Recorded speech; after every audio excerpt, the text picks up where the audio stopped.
बदलत्या काळामध्ये संस्कृती बदलत जाता जाता काही सांस्कृतिक भाग गळून पडतात.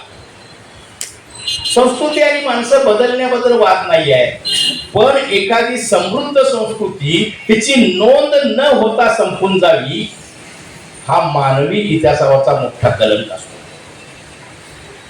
आणि ती पाळी धनगरांच्या संदर्भात आली की नोंद न होता, म्हणजे रामायणाच्या संदर्भामध्ये मी जुन्नर भागातल्या धनगरांच्या बरोबर फिरत होतो, त्यावेळेला मला धनगरांचं रामायण ऐकायला मिळालं.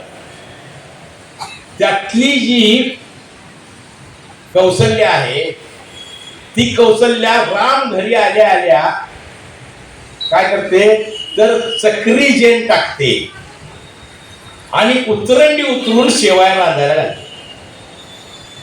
तर तो राम आहे तो धनगरांचा राम आहे.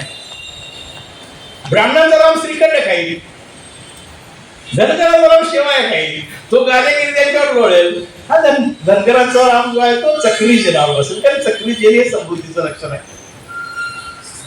महालिंग रायाची प्रचंड मोठी गोष्ट रात्रभर चालणारी ती प्रसिद्ध न होता, माणसाला माहित न होता नष्ट होणं हे काय भयानक असतं, एखाद्या खुनापेक्षा भयानक आहे. हा समाजाच्या संस्कृतीचा खून असतो. आणि मग ज्यांच्या बरोबर इतिहास आणि संस्कृती नसते ते वर्तमानामध्ये कर्तबगारी दाखवू शकत नाहीत आणि त्यांना भविष्य नसतं.